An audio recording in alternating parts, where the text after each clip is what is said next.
All right, so a couple things before we kind of jump back into material. So sorry that I couldn't do yesterday's recording live, um, but that video is posted, kind of the replacement video up on our YouTube playlist.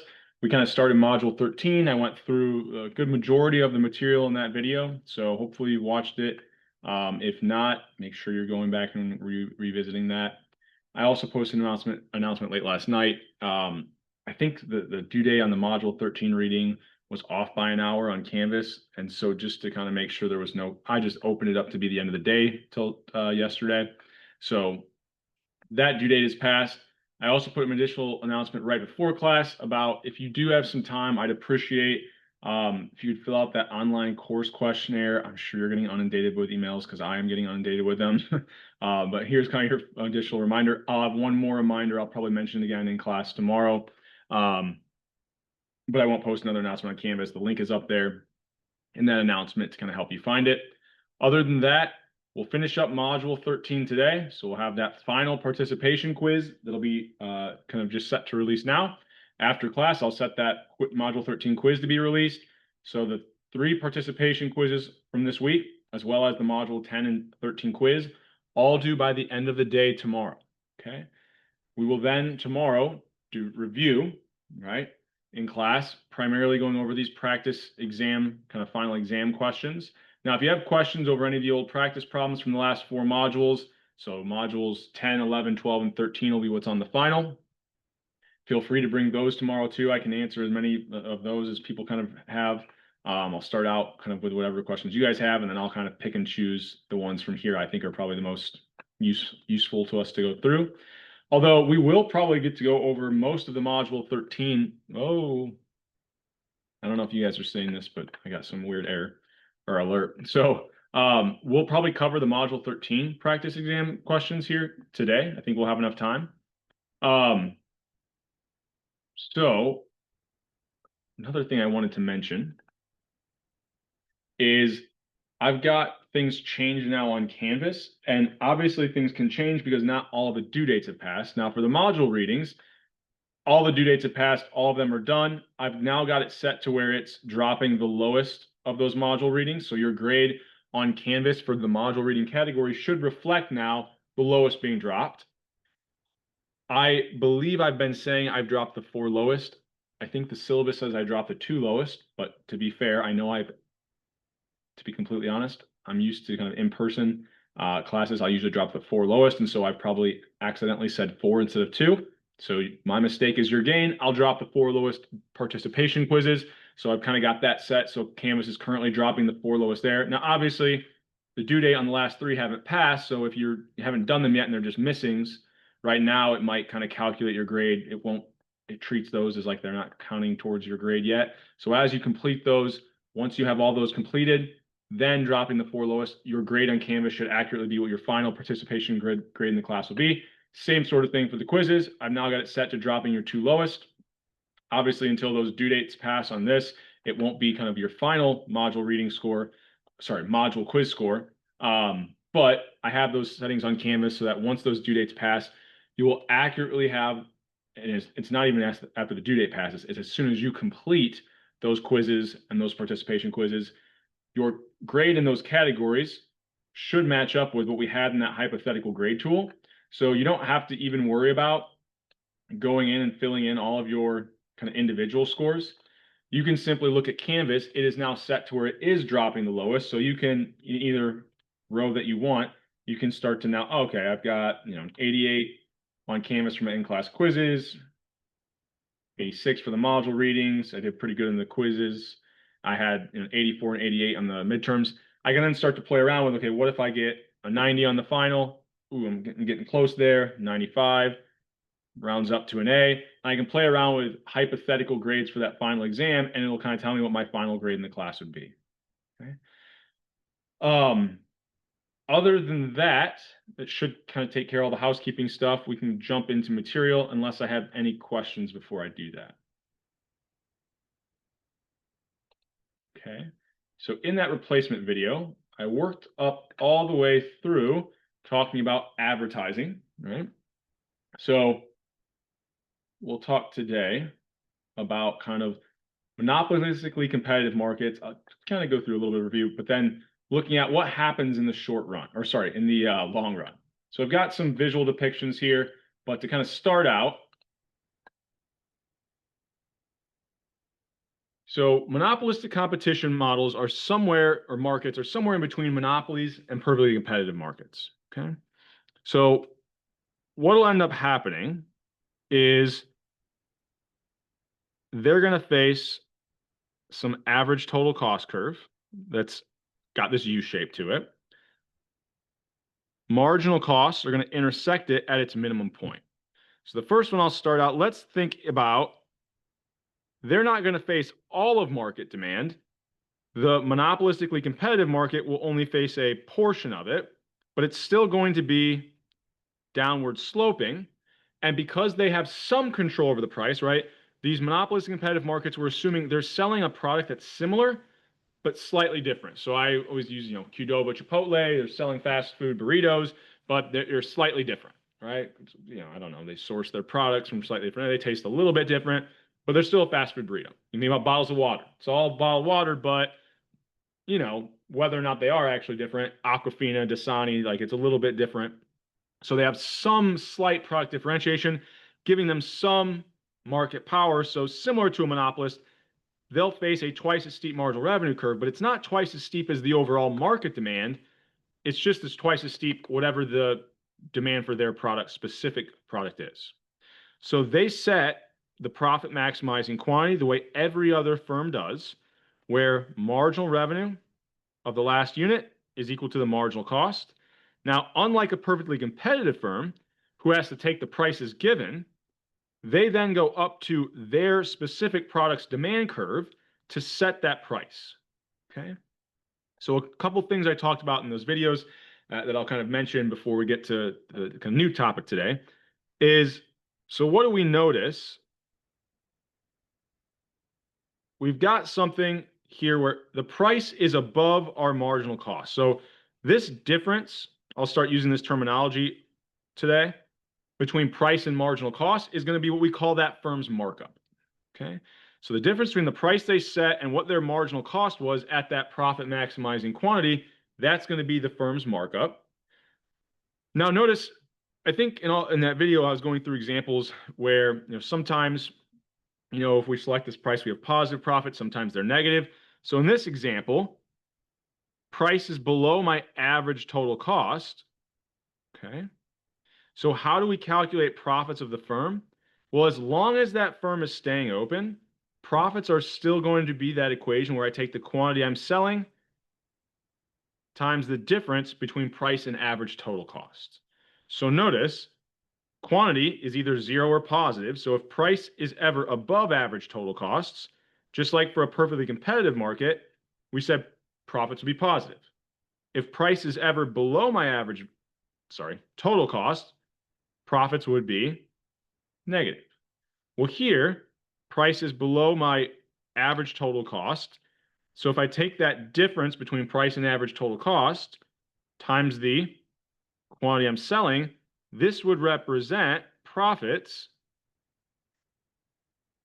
And here they're negative. Okay. So if we have negative profits, what's going to happen? Okay. So if I've got negative profits, what's going to occur is that firms will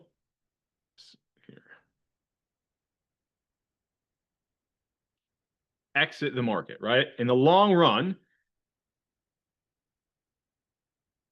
firms are going to exit the market. Now, what does that do? What that will do is essentially, right? Whatever portion, so think about it this way, like Qdoba had a certain percent of the overall market demand for burritos. As soon as Chipotle exits that market, they're going to get some of their consumers, or essentially the portion of the overall market demand they face will be a little bit higher, right? So in this example, right, and kind of think about, whoops, this isn't going to be, I drew this a little bit wrong, right? So here we got marginal revenue. I wasn't paying attention to what I was doing. So that's going to change the quantity of the monopolistically competitive firm to be higher. It's going to lower, didn't leave myself a lot of room, the price. Okay.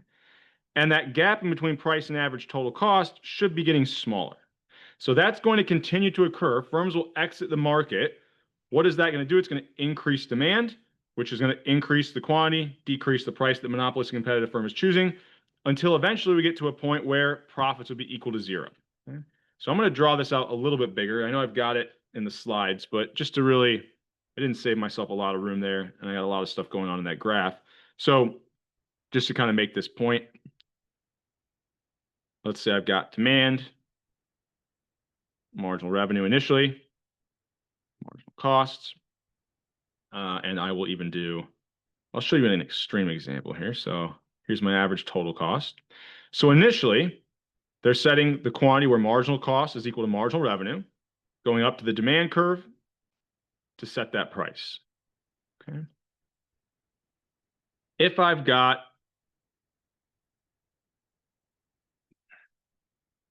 demand going up by quite a bit, right, such that here's my marginal revenue now.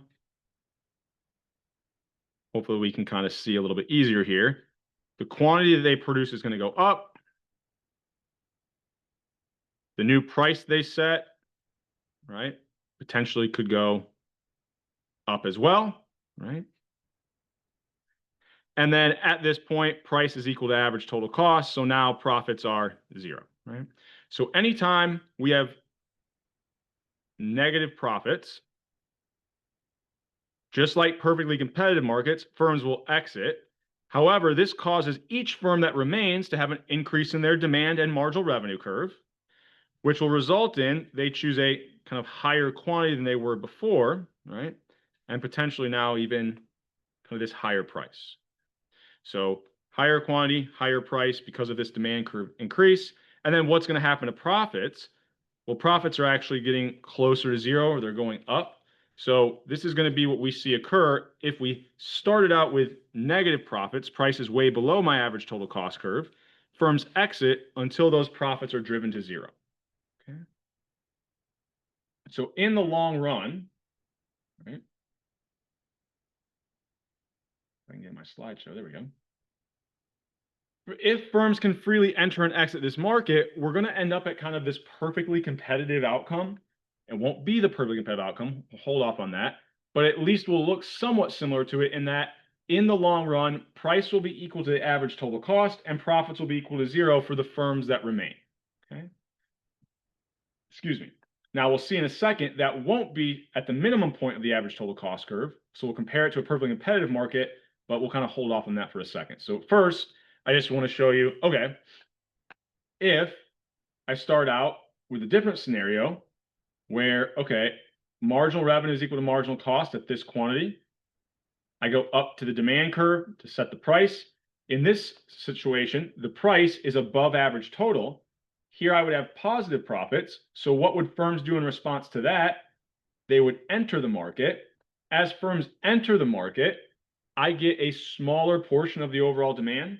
So kind of, excuse me, the overall demand, or like you can think of like the percent of the overall market demand I get is going to be lower. So it decreases the demand curve that each firm faces. Now, where is the profit maximizing quantity? Where does marginal revenue? Remember, marginal revenue is based off the demand curve. So when the demand curve shifts, so does my marginal revenue curve. That's going to be here at a lower quantity, right? Now, when firms enter a market, not only is it a lower quantity, when I go up to my demand curve, it's also at a lower price than before, until enough firms enter this market to where the firms are all splitting market demand in such a way that the price they're setting is exactly equal to their average total cost and profits are equal to zero. And then if we had the flip side being true, so let's say we started out marginal revenue is equal to marginal cost at this quantity. Price we set going up to the demand curve, price is below average total cost, profits are negative. Firms will exit that market. As they exit, the remaining firms get a larger portion of demand. At the new profit maximizing quantity where marginal revenue is equal to marginal cost, they go up to the demand curve to set the price. firms exit here until we get the profits going from negative to being exactly equal to zero. Now there's no incentive for a firm to enter or exit this market. This would be our kind of long run equilibrium, or our long run kind of outcome for this monopolistically competitive market. Okay. Any questions on that? So one thing I'll point out, even in this long run, whether or not we started with positive profits or negative profits, notice in the long run, the point where we get to where profits are zero isn't quite the minimum point of average total cost, right? The minimum point would be where marginal cost intersects it. So we're not quite to that minimum point in either of these depictions. And that's because we still don't have a perfectly competitive market. We said the perfectly competitive market will get to that minimum point. So if we're going to kind of think about what the monopolistically competitive market looks like in the long run, they still choose quantity where marginal cost is equal to marginal revenue. But when they set the price, price is equal to average total cost, profits are equal to zero. However, that point that we're at on the average total cost curve isn't at that minimum point. So we call that difference between price and marginal cost. That's going to be our markup. Oops, I went too far. And then we're also going to think about this difference between the price that they're setting and the point that they're at on the average total cost curve. The difference between that and the minimum point of our average total cost curve, that will be our what we call excess capacity. Okay. So the next thing that we're going to want to try to do is compare perfectly competitive firms to monopolistically competitive firms. Okay. So to do that, I've got this in the slides, but I'm going to draw it slightly differently, and I think seeing it built out is always helpful. So let's say I'm looking at each firm in this monopolistically competitive market. So here's my average total cost. And let's say I'm going to draw this out, the exact same thing, at least try to draw it out, same average total cost here. Okay. So if I've got my marginal cost, it's going to hit average total at its minimum point. Okay. If I had, so let's see, I want,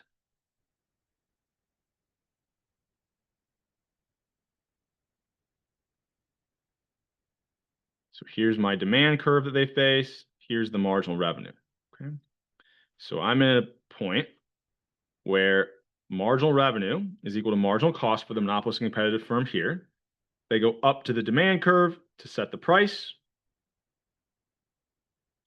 And here, the profits of those monopolistically competitive firms are zero. So we're in the long run. What would this look like if it was a perfectly competitive market? Well, in a perfectly competitive market, they don't face a downward sloping demand curve. They have to take the prices given.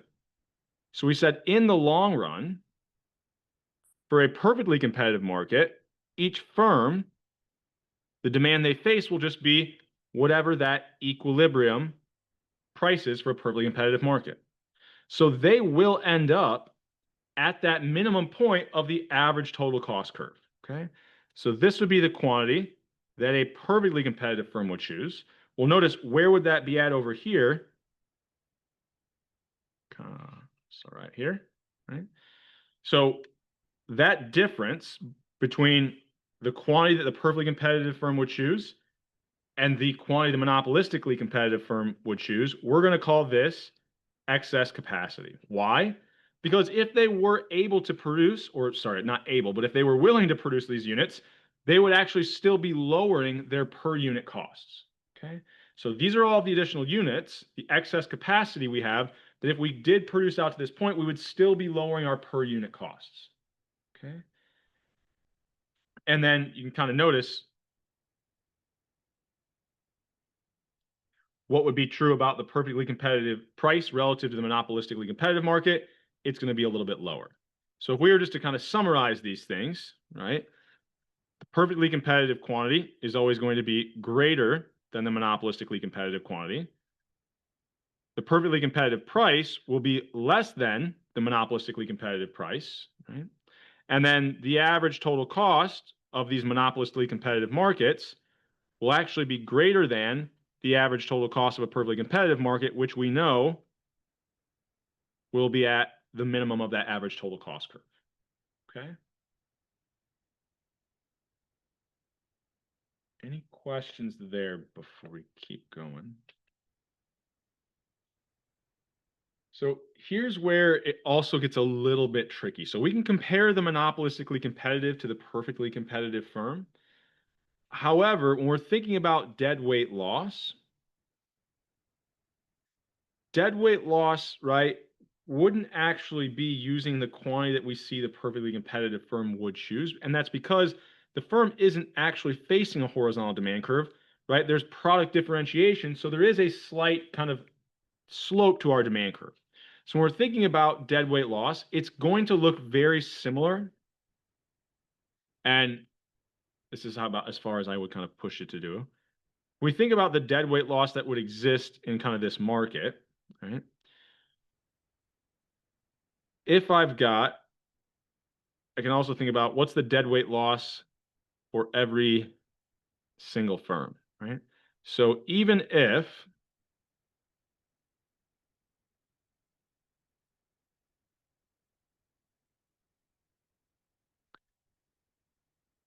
I had a firm in the long run where the monopolistically competitive firm chooses the quantity where marginal revenue is equal to marginal cost, excuse me, price is equal to average total cost here, so profits are zero. Deadweight loss would still be where would this firm choose if it was, we wouldn't say perfectly competitive, but if it was trying to maximize total surplus. Well, remember, demand still represents marginal benefits. So the point where the marginal benefit is the same as the last marginal cost would be kind of out here at this quantity, or we can kind of think about this would be the allocative efficient quantity. Okay.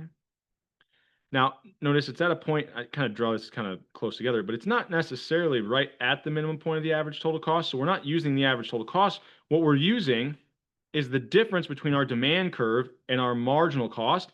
For every unit that monopolistically competitive market doesn't produce, the surplus lost will be that difference between our supply and demand curve. Okay. So I'm thinking about where my deadweight loss is, I'm not comparing it to that minimum point of the average total cost curve necessarily, right? Because that minimum point of the average total cost curve, that's only the allocated efficient point if we had a homogeneous product and a completely horizontal demand curve, but we don't. We've got a downward sloping demand curve. So that difference between the demand and the marginal cost, or the marginal benefits and the marginal cost for all of these additional units, would be this area in between here.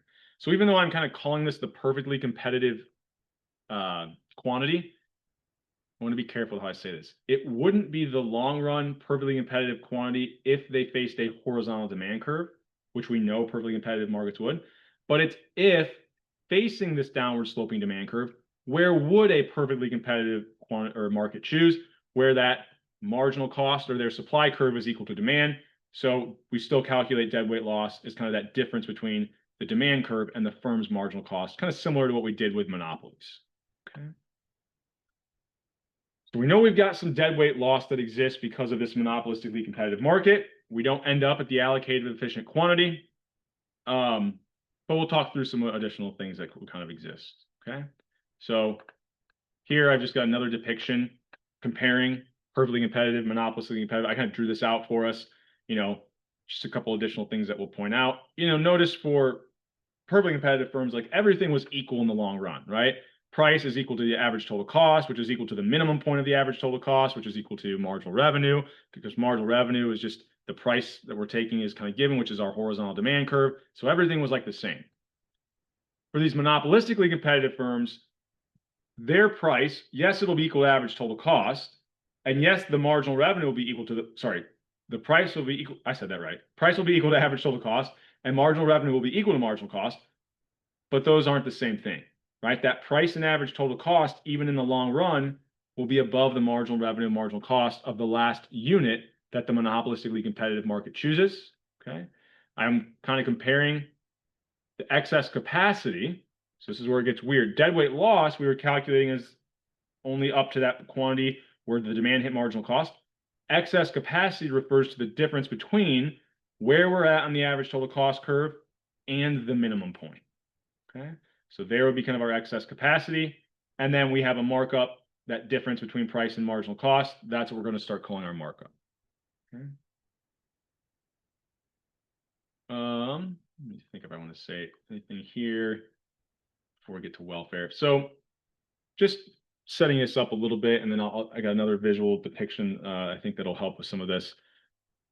So where is this like inefficiency coming from a monopolistic competitive market? Well, it comes from the fact that we're not operating at the lowest per unit cost, right? Our average total cost, the point we were at on our average total cost curve, is a point above that lowest point or the minimum point. So our per unit costs are not at their lowest, right? So the idea that we have some excess capacity where we're not producing at quantities where we would still be lowering our average total cost, that's going to create some inefficiencies or some deadweight loss. But also from the fact that we do have some market power, the price isn't going to be set exactly equal to marginal cost, just like a monopolist. It's going to be set somewhere above that. That's going to generate some of that deadweight loss as well. Okay. Excuse me. So how do we kind of solve this problem? It's going to become kind of complicated. So, well, first, I want to kind of think about a little bit more how. We'll do it this way.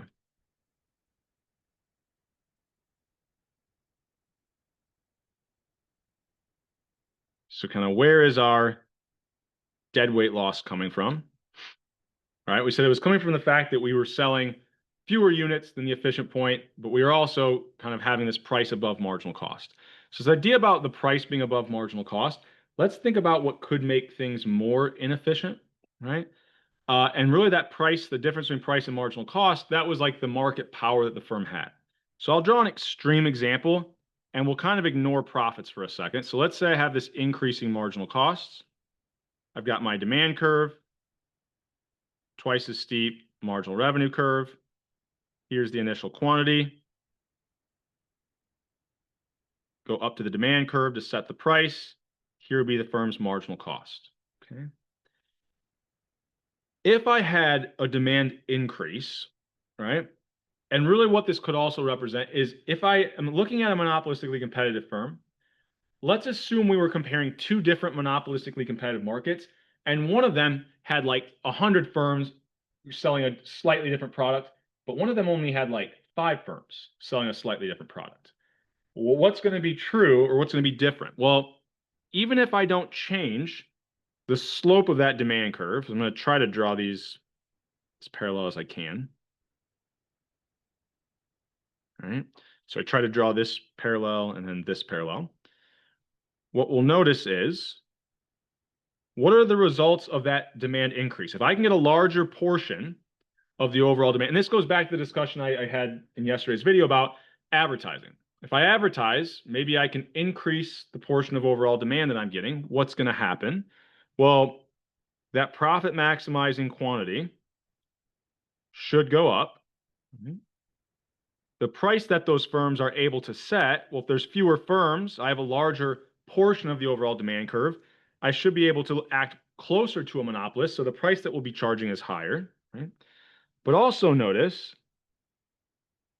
I didn't save myself a lot of room here, and I try to draw this to kind of see how that markup, that difference between price and marginal cost, if I can get a higher portion of overall demand, even without changing the slope of the demand curve, I should see that markup increase as well, right? And you can kind of think of the reason behind why.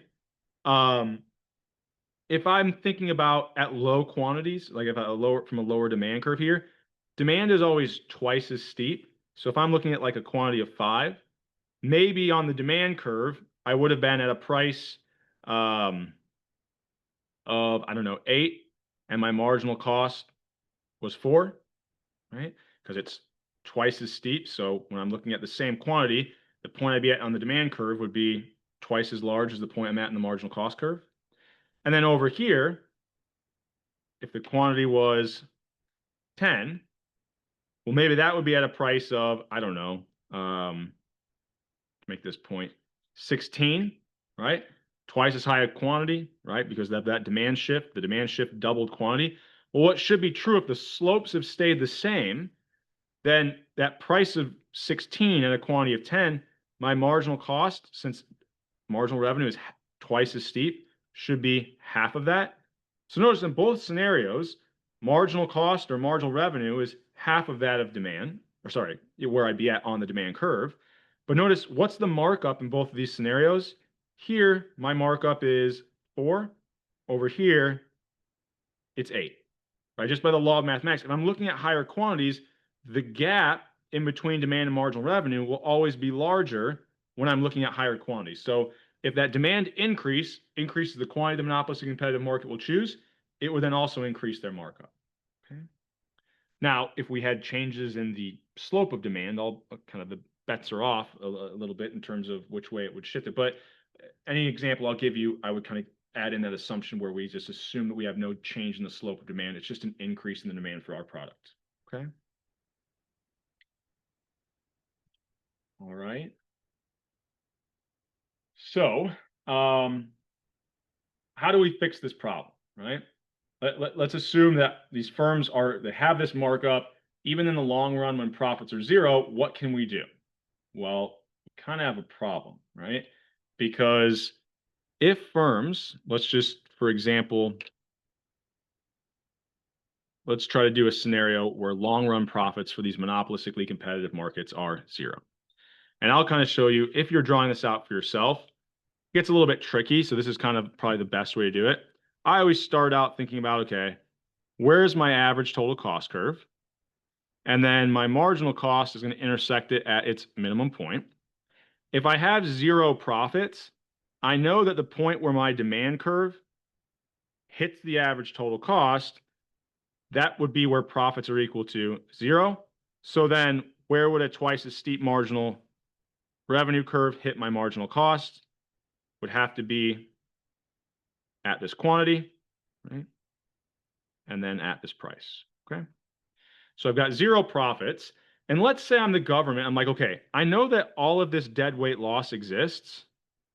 I want to eliminate it. I want to push this market down to here, okay?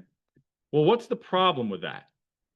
Let's say I get creative and like, all right, I'm going to impose a price ceiling and not allow this firm to charge a price any higher than this. Well, if this is the price they can charge, the optimal quantity, right? This price ceiling becomes their marginal revenue essentially, right? That becomes the price they're setting. What's true about price relative to average total cost now at that profit maximizing quantity? Price would be below average total cost. Profits are negative. These firms exit. If these firms exit, what is the deadweight loss? Well, I'm just losing everything, right? So it's really hard to regulate these monopolies and competitive markets because even if you're like, okay, well, that's fine, I've eliminated this, but some of the other firms will pick up a portion of that overall demand curve. The problem is, if I'm causing firms to exit, I'm actually causing less competition. I might be giving the existing firms closer and closer to monopoly power. So because we have zero profits, we can't really use price ceiling. There's really no way to regulate these monopolistically competitive markets in a way where we can actually guarantee we're increasing total surplus. And beyond that, in these monopolistic competitive markets, we won't really, wouldn't throw this to you at a quiz or an exam, but really, not every firm faces the same demand, right? Like Chipotle might have a slightly different portion of demand or demand curve than Qdoba, even though they're within the same fast food burrito market. So setting a price ceiling for Qdoba, maybe the price ceiling I should be setting for Chipotle is a little bit different, right? So can I set different prices for every single firm that exists in that? And that doesn't make any sense, especially if we're thinking about a monopolistic competitive market like bottled water. Am I going to, tell Dasani exactly what the price they can charge, Aquafina? Well, now I'm starting to look more like a communist style kind of market structure. Okay. All right. So they're hard to regulate. That's kind of the end of, the end result there. All right. So we won't really talk about a lot. We won't talk at all about kind of the regulation of these markets because it becomes a little bit more complicated than what we would kind of be able to cover in this class. Okay. Also, we won't dive into this issue in terms of what is the optimal number of firms, right? I kind of just alluded to the fact that if we have fewer firms, it's less competition. We're getting closer to that monopoly outcome. But we can actually think about in these monopolistically competitive markets some different types of externalities that could exist when we have more or fewer firms. So we think about um, some advantages of the monopolistic competitive market. Well, I always use kind of like school uniforms, and I'll draw an example for you in a second that I think we'll get at this. But like, if we all have a homogeneous product, we all have to wear the exact same thing. There could be some positive externalities or additional benefits to society by allowing for product variety.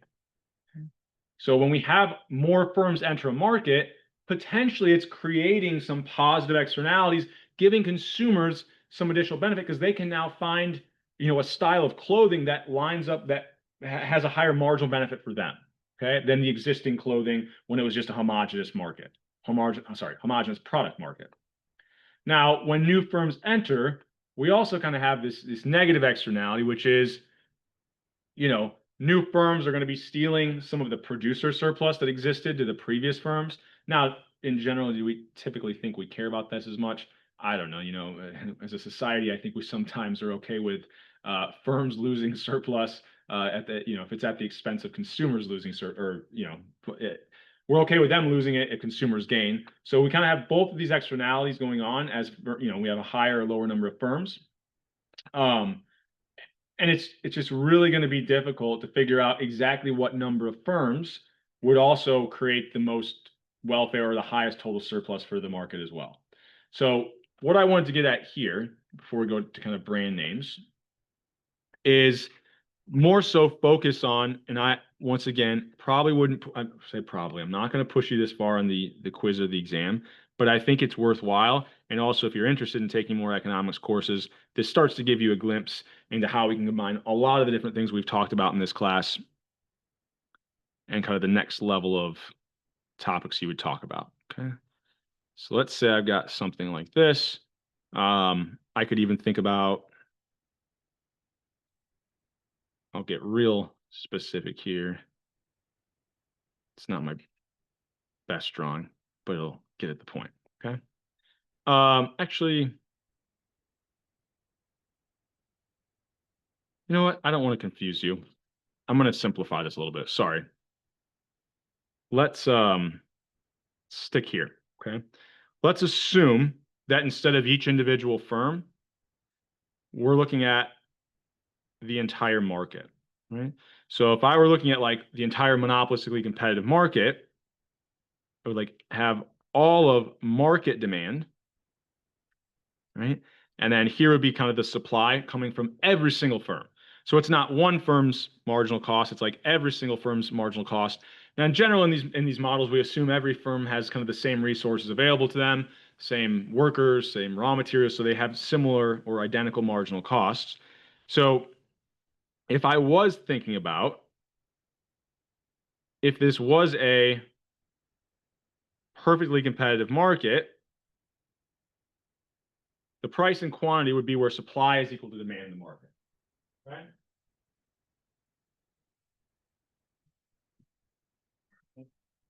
Sorry, come back here. So where would consumer surplus be? Well, consumer surplus would be what? The area below demand, but above price. Okay. So I'm just going to focus on consumer surplus for a second, and this will come in handy in one of the questions that we have later. Excuse me. Now, we know that monopolistically competitive markets, right? They would choose lower quantities, like every firm is choosing a lower quantity. So if we think about what is the total quantity and price in the market, if we were to be able to have kind of a representative firm and then like take their quantity and price, and let's say I have 20 firms, well, I would just take the quantity they're producing times 10. That would give me the monopolistically competitive quantity, but I know that would be less than the perfectly competitive quantity. And I know they'd be setting a price that was higher. Okay. So if I've got this monopolistically competitive market, I look at this and I say, okay, where is consumer surplus now? Well, here's the price. Here's my demand curve. They stop at this quantity. Notice what has happened to consumer surplus. It has decreased. Okay. What have I generated because I have this monopolistically competitive market? all of this surplus lost would be deadweight loss. Okay. And then I can think about, well, what happened to producer surplus? Well, producer surplus used to be the area below price but above supply. What is it now? And this is where I probably could have used a different color, so I'll use black here. Now producer surplus of the monopolistic competitive market, so the green area was kind of producer surplus for perfectly competitive.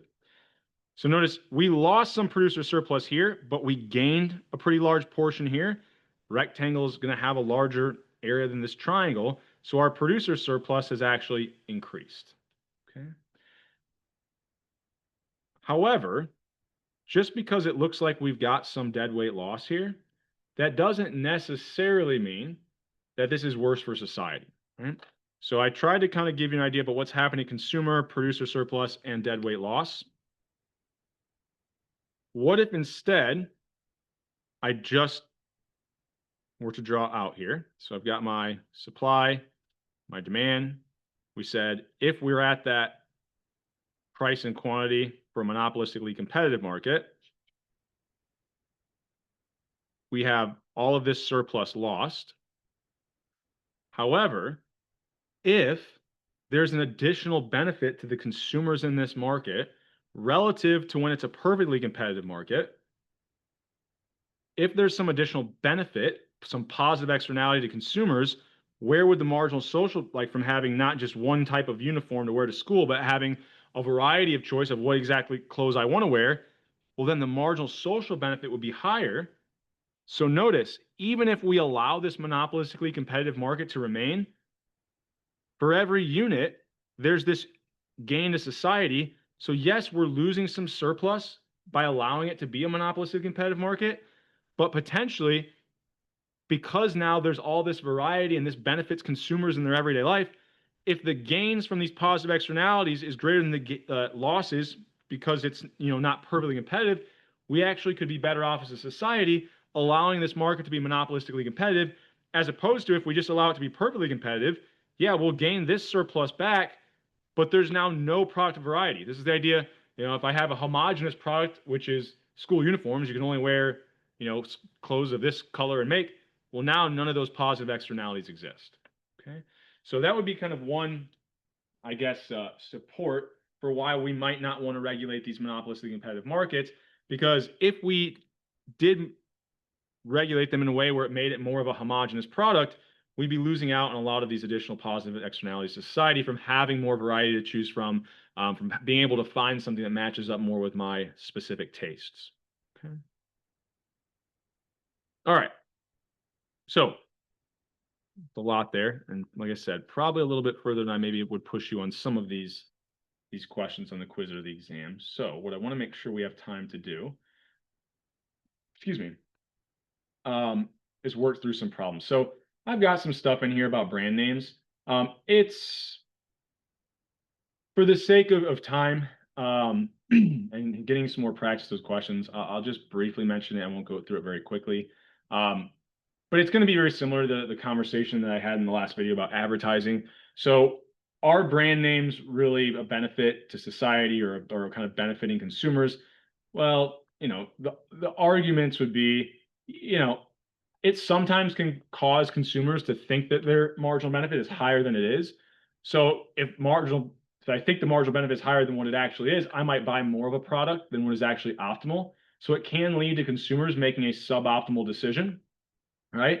And really brand name, kind of the perceived differences are making people think that is actually benefiting them more, could be caused by advertising, which we talked about in the last video. Not only will we have some inefficiencies from the fact that consumers are incorrectly perceiving what their marginal benefit is, but now we also have increasing costs to the firms. We could have a pretty good loss of total surplus. So when we have like trademarks, things like that, what could they actually do if we eliminated trademarks? So we had no brand names. So this is the example I think I used in the other class was the choice between like Kroger brand Benadryl and then the name brand Benadryl. Well, if you eliminate kind of this brand name, excuse me, it could potentially increase the amount of competition, moving it from more of a monopolistically competitive to a perfectly competitive market, which we said earlier, we know that that would mean lower prices. Okay. Then kind of the benefits of brand names, it allows, this is kind of lining up more with thinking about those positive externalities. If it allows consumers to find a product like, and they know that it means that it's going to be high quality, that they've paid money for this brand, they must really believe in their product. And so consumers are guaranteeing that they get a product with a high marginal benefit. Well, potentially there, we would say that that's a benefit, a positive of kind of having these brand names. And then we could go, the next level of an economics course. We can think about if we're playing these games over and over, there might be reputation benefits.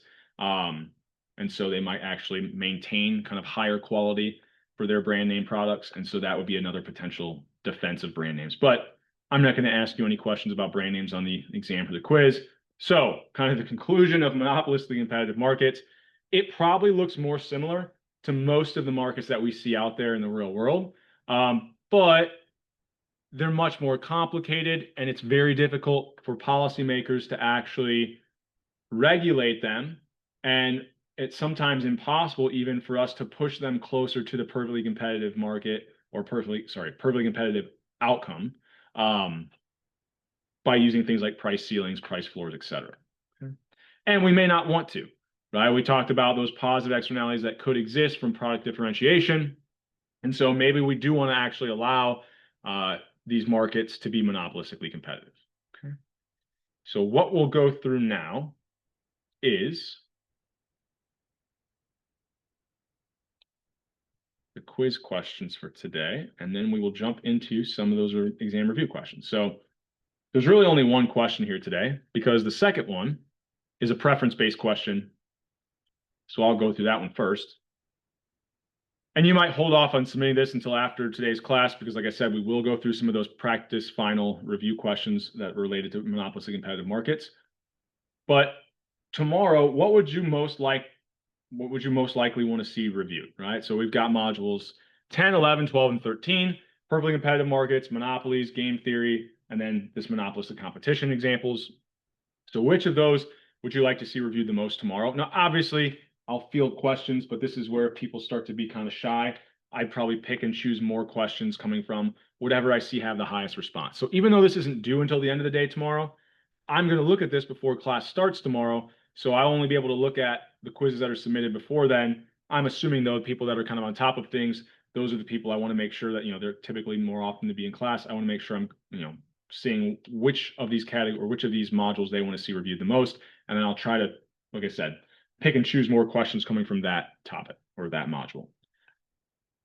However, one of the questions that we have here is which of the following is true for a monopolistically competitive market? And we're comparing them to a monopolist, and we're comparing them to a monopoly market or a perfectly kind of competitive market. Okay. Excuse me. So if I'm thinking about comparing to the entire market, and I would probably change this one to be higher prices than a monopoly market, so these kind of match up, which of the following here would be true? So, oh, am I not sharing my screen with you? I'm not. Nobody call me out. All right, sorry. Here's the participation quiz. Here's the one that everyone will get right. Here's the one that we're going to go over. Okay, so we're comparing kind of these monopolistic competitive markets to perfectly competitive markets and monopolies. Okay, so at the market level, right, if I'm thinking about the total quantity in the market, you could draw it out like this, right? So here we've got demand, we've got supply, right? The perfectly competitive market will arrive at this equilibrium price and this equilibrium quantity. Okay. A perfectly competitive market, we could compare to a monopolist by saying, well, what would the monopolist face? All of demand. So their marginal revenue curve would be twice as steep. So the monopolist would choose a lower quantity and a higher price. Okay. Now, we were looking at most of these models, the monopolistically competitive market, we were looking at it at the firm level. But if each firm was producing a higher quantity than the perfectly competitive firm, and they're saying a slightly higher price, but we know they're not going to have as much market power as a monopolist. Okay. We know that for the market, the monopolistically competitive price and the monopolistically competitive quantity is going to be somewhere in the middle, right? These were our two extremes. Monopolistic competition, firms have some market power, but not near as much as a monopolist. So when we're comparing at the market level, that monopolistically competitive market will always have a kind of lower quantity than perfectly competitive, but a higher price.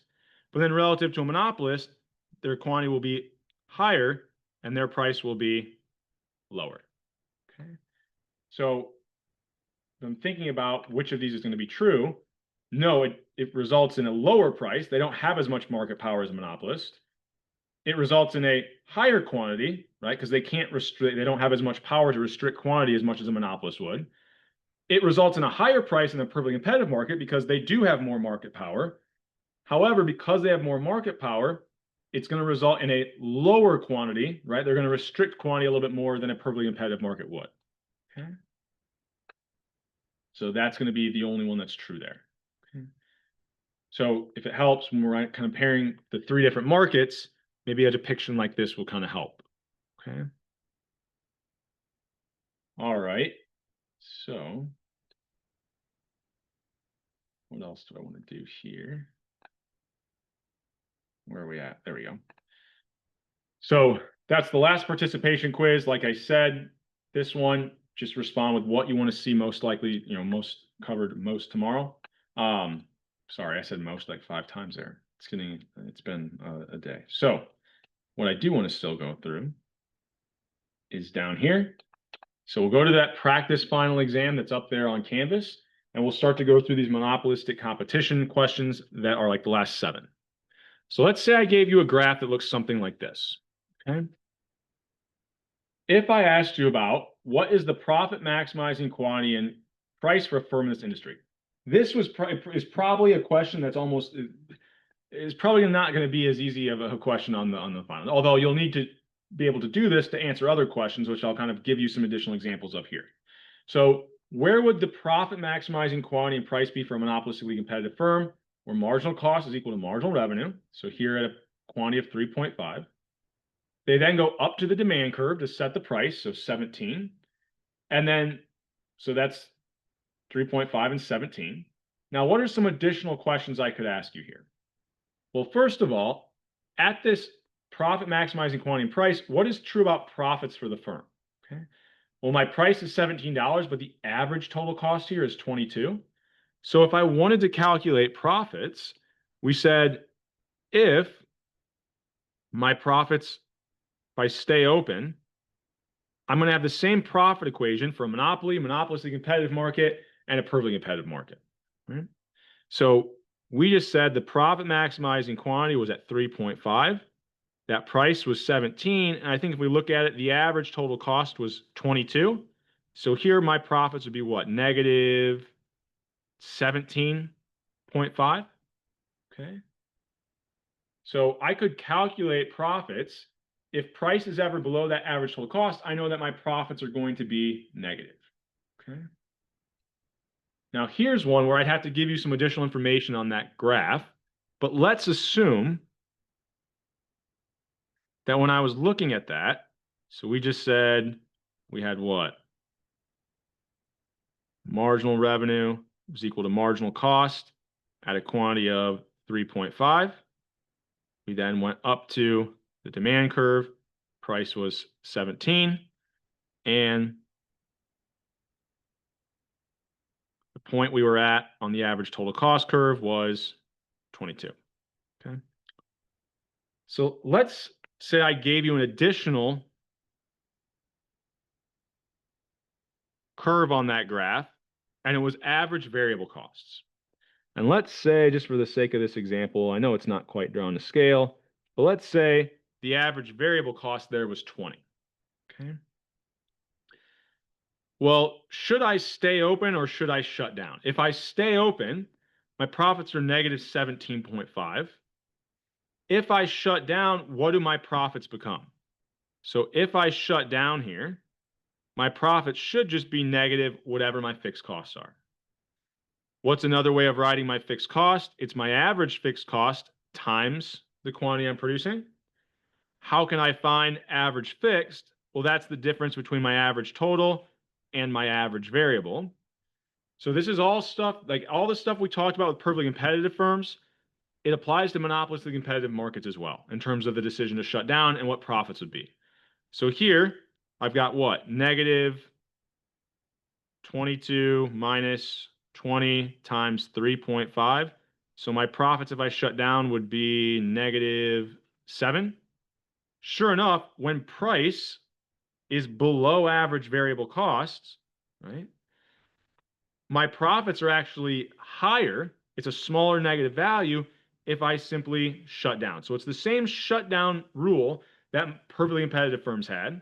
And then if price is ever above my average variable cost, that's where the profits would actually be minimized if I chose to stay open. Okay.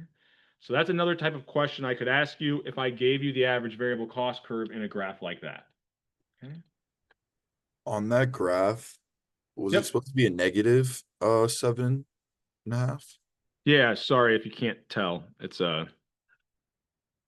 a negative sign there, and then there's a negative sign here as well because price was below average total cost. Great. Thank Yep. And then here, there's a negative sign out front. So even though, right, the whole idea was negative fixed cost is my profits, so that negative sign was always kind of out front there. All right. So we've already identified that profits in this industry are negative. So as a result, we know firms are going to do what? We said if profits are negative, moving towards the long run, profits should, or sorry, profits. Profits are negative, firms should exit that market. Now, as they exit that market, what's going to happen? So we said as firms exit, the portion of the overall demand curve that a firm has is going to do what? Okay. So we'll start out. And here we're not talking about profits, we're just thinking about the quantity that they would choose. So if originally we start out in a scenario like this, here's my marginal costs, here's the quantity, here's the price the firm chooses. Okay. If I had negative profits, so I don't know, we could even think about here's my average total cost, price is way below it, so I know I have negative profits. Firms are going to exit this market. As they exit, and I'll draw an extreme one. So let's say they exit and I get like a huge, much larger portion of the overall demand curve. Okay. Well, where's the new profit maximizing quantity? It's always going to have to be higher.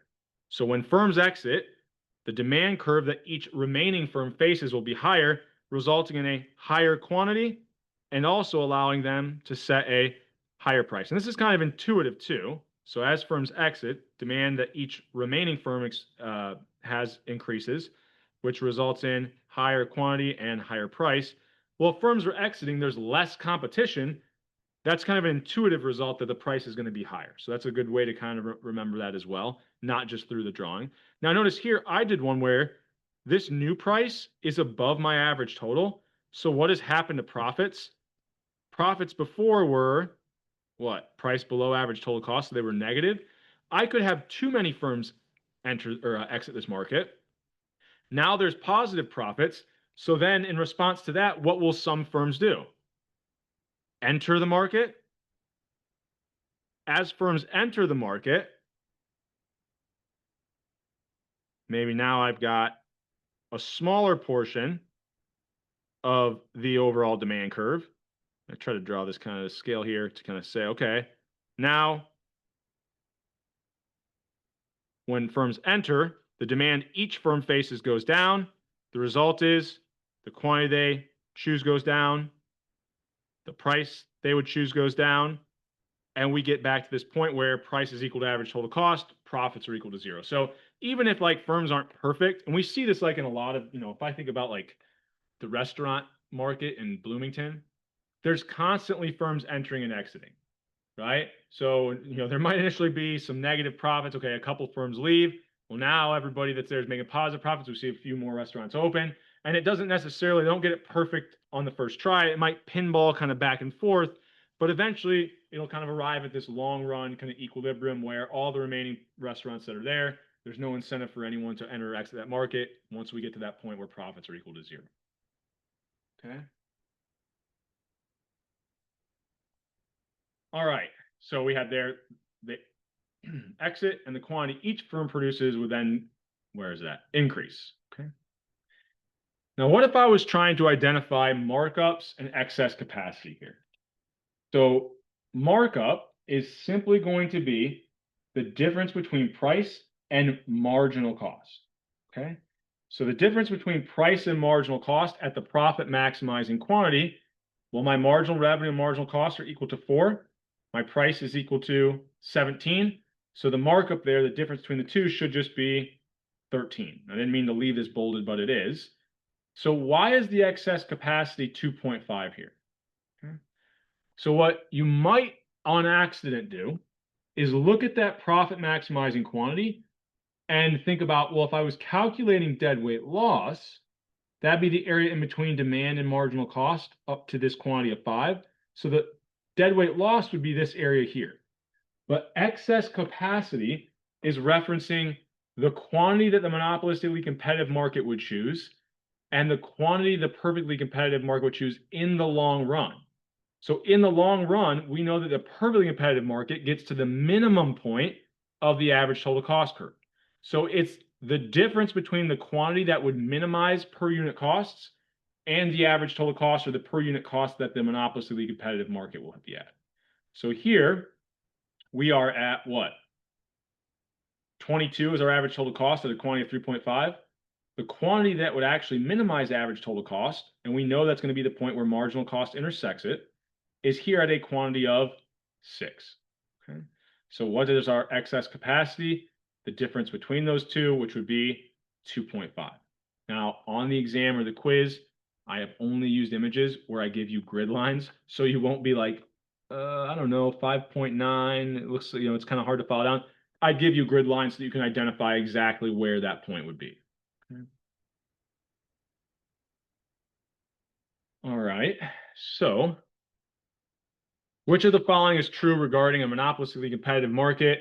Maximizing, profit maximizing price and quantity. Oh, so we've kind of already, we went through this today. But even in the long run, when profits are equal to 0, I said, how can we draw out these long run? And this is maybe be helpful to kind of go through again. How do we draw these? So I typically will say, okay, look, I've got my average total cost, and I know marginal cost hits it at its minimum point. Okay. If I then have my demand curve, I know that when I'm in the long run, that point where demand just barely hits average total cost or where it's equal to, that'll be the quantity that the monopolistically competitive firm chooses. Profits will be equal to 0. Why were they choosing that quantity? It must be where my marginal revenue curve hits marginal costs. Okay. So what we said would be true is, okay, that price that I set, the price will be the same in the long run as my average total cost. Okay. Marginal revenue, actually, I'll write it over here. Marginal revenue, if we're profit maximizing, will always be equal to my marginal cost at the profit maximizing quantity. But remember, because we have a markup, because price is going to be above marginal cost, we know that the price and the average total cost will be above that point where marginal revenue is equal to marginal cost. Okay. Not only that, we can also say that the price that we're setting here has to be somewhat above that minimum average total cost. That's why we had that excess capacity. Okay. So when we're thinking about these, which of the following are going to be true? Price is above average total. Well, no, in the long run, price is actually equal to my average total. Profits are 0. So that one's wrong. Price is above marginal cost. Well, yeah, we actually just said price will be above both marginal revenue and marginal cost. So that one's going to be true.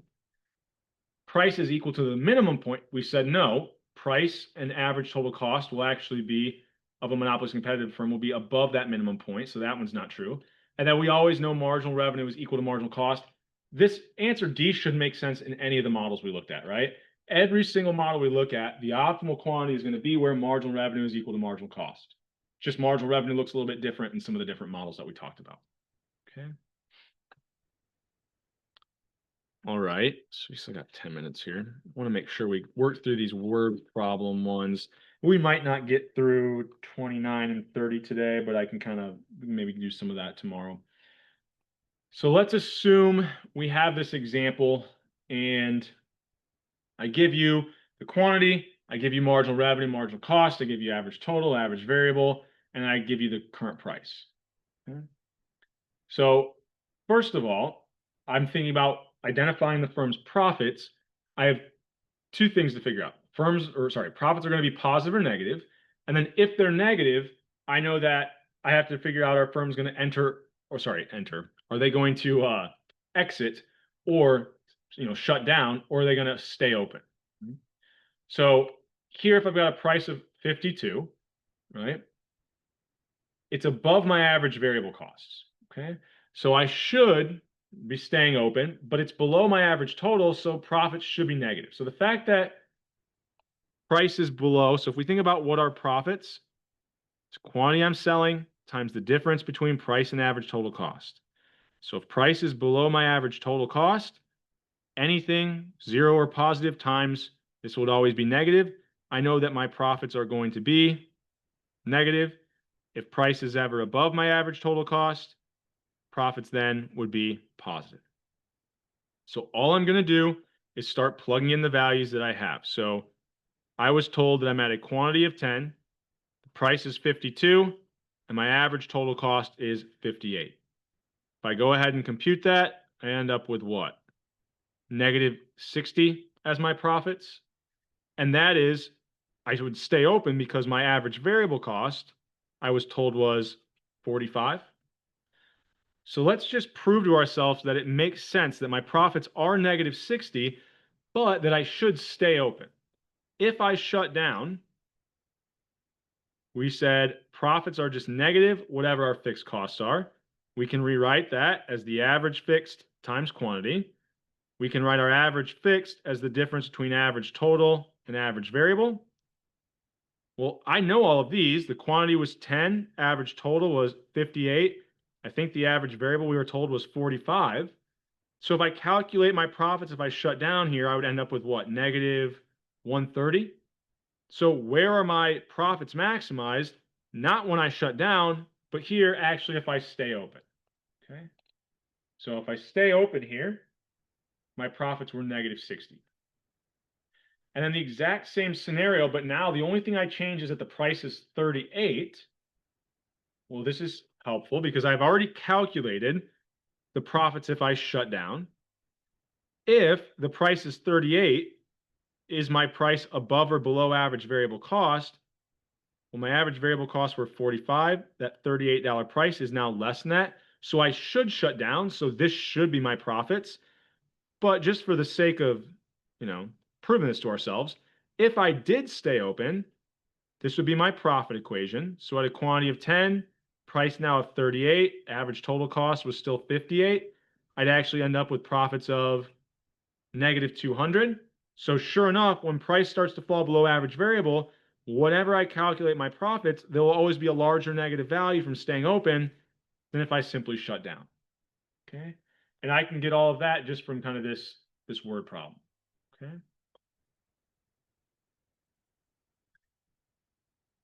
All right. Kind of already worked through one similar to this, so I'll hold off on doing this.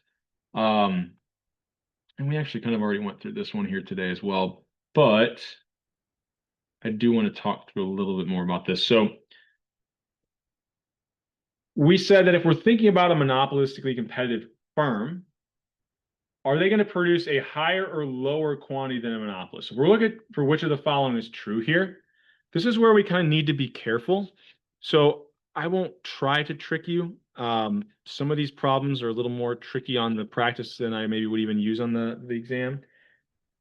I would either kind of only give you comparing markets or only comparing things at the firm level. This kind of has a mixture of the two. So if we think about a monopoly compared to a monopolistically competitive firm, if we're thinking about at the firm level, the monopolist faces the entire demand curve, right? And let's say they face the exact same marginal cost as the monopolistically competitive firm would. Well, then we know they're going to choose marginal cost equal marginal revenue. That's the quantity. They then go up to the market demand curve because they're the only firm. That's where they would set the price. If we're thinking about at the firm level, where is the demand curve that one monopolistically competitive firm faces? It's only going to be a small fraction of demand, right? Okay.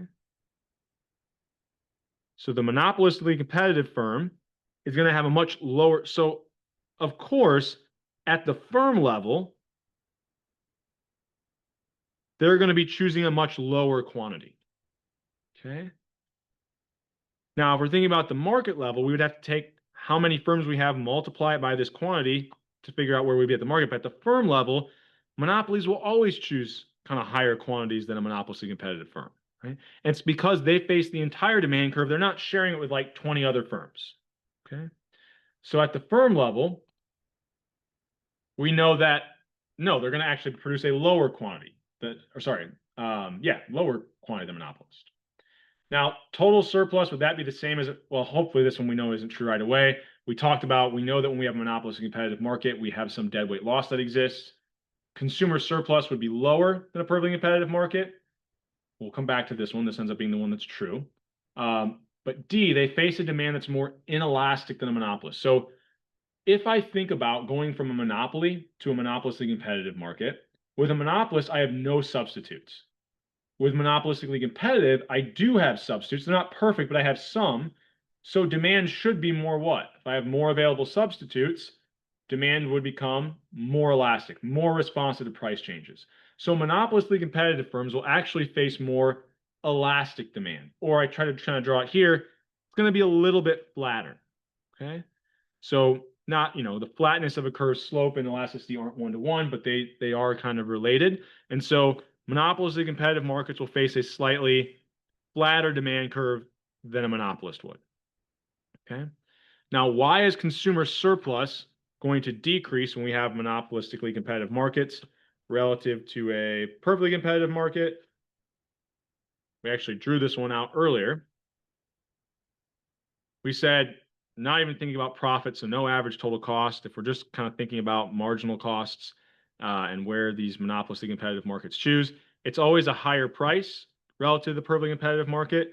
So we said we always know that consumer surplus is going to be lower for a monopolistic competitive market than when we were looking at a perfectly competitive market. Okay. And we can revisit these tomorrow too if we have a little bit more time. I can kind of work through this one again a little bit more in detail. Or maybe pick some other ones I think that might feel a little bit more important for us to go through. We could kind of finish, we can do number 29 tomorrow as well, but just for we have a couple minutes left here. So before I can end the recording, I just want to say a few things. So we will go through more of these practice exam questions tomorrow. If you do still want to see more monopolistically competitive market examples, I've got practice questions. I can come up with some additional questions on my own that I think might look similar to things you might see on the exam. So by all means, don't feel like you can't say that you want to review monopolistically competitive models more tomorrow. Choose whichever of these you most want to see. Also, whoever actually shows up live, that's who I'm going to take questions from first before I start picking and choosing. So I highly suggest, if you're kind of worried about this final and you want to get some questions answered, you've worked through some of these practice problems, you're not sure on a couple of them, bring those questions tomorrow so I can work through them. You can kind of see how you get to the correct answer. But other than that, should do it for us. All the participation quizzes now are out there.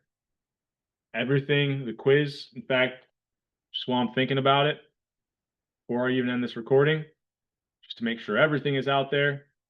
Final quiz is now published. You should be able to complete everything by the end of the day tomorrow, and then we've got that final exam on Friday, and then a couple weeks before the next semester starts. Okay? All right, I'm gonna end the recording there.